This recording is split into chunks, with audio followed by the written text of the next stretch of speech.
السلام علیکم، میرا نام ہے محمد پرویز اور آپ دیکھ رہے ہیں میرا YouTube channel to the point.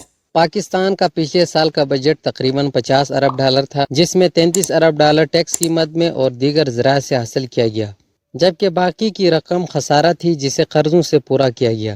2021 کے UN رپورٹ کے مطابق پاکستان کے اشرافیہ مراعات میں ہر سال $17 ارب سے زیادہ لوٹ لیتی ہے۔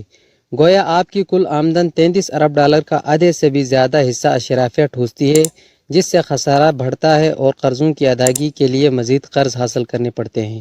ملک کے معاشی مسائل کا حل نہ صرف برآمدات میں اضافے، درآمدات کی کمی سے ملک کی آمدنی میں اضافہ نہیں ہوگا، بلکہ ان تمام مراعات کو ختم کرنا ہوگا جو امیروں کو دی جاتی ہے۔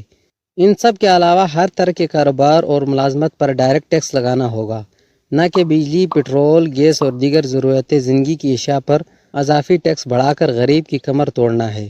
اس بالواسطہ یا انڈائریکٹ ٹیکسیشن کے چور دروازے سے کرپشن میں اضافہ ہوتا ہے، مہنگائی بڑھتی ہے اور عوام کی قوت خرید کم ہوتی ہے، جس سے معیشت کا پہیہ سست ہو جاتا ہے۔ اب سوال یہ اٹھتا ہے کہ یہ سب کیسے ہوگا؟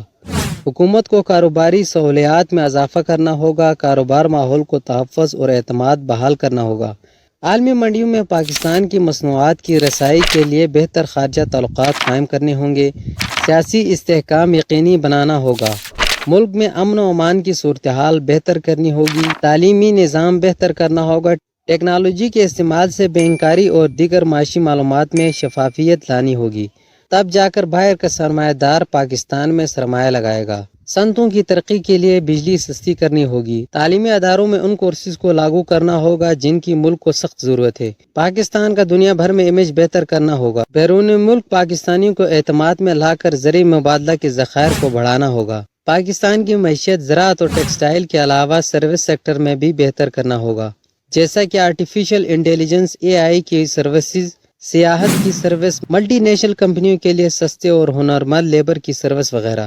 سرکاری اداروں اور سرکاری مشینری کو جدید تقاضوں کے مطابق ہم آہنگ کرنا ہوگا۔ یہ جو سرخ فیتوں اور بیوروکریسی کے باعث عوام کا وقت ضائع ہوتا ہے، اس کو ختم کرنا ہوگا۔ یہ سب کرنا کوئی مشکل نہیں ہے، البتہ ہمارے ہاں اشرافیہ اس حوالے سے سنجیدہ ہے اور نہ ہی ہماری عوام ہے۔ اب سوال یہ اٹھتا ہے کہ پاکستان کی معیشت کیسی بہتر ہوگی؟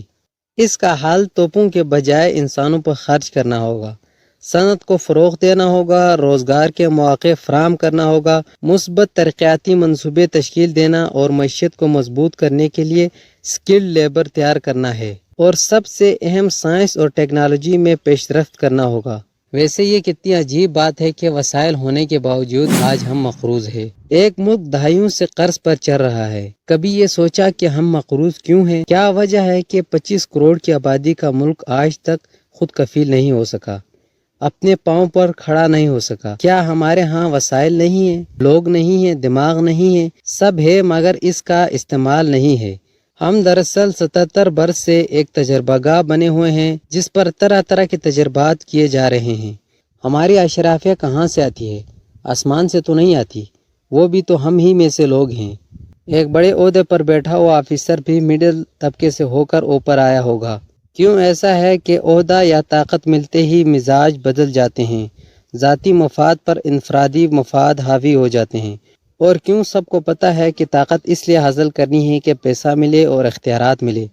لہٰذا ان سب کو روکنے کے لیے نظام بنانا ہوگا، قانون بنانا ہوگا۔ باہر کی دنیا میں آپ کی ذاتی افعال جن کا معاشرے پر کوئی اثر نہیں پڑتا، کسی کو کوئی مسئلہ نہیں، ان سب کا حل ایک ہی ہے کہ عوام کو اپنی سوچ تبدیل کرنی ہوگی۔ عوام کو انفرادی سوچ کے بجائے اجتماعی سوچ رکھنی ہوگی۔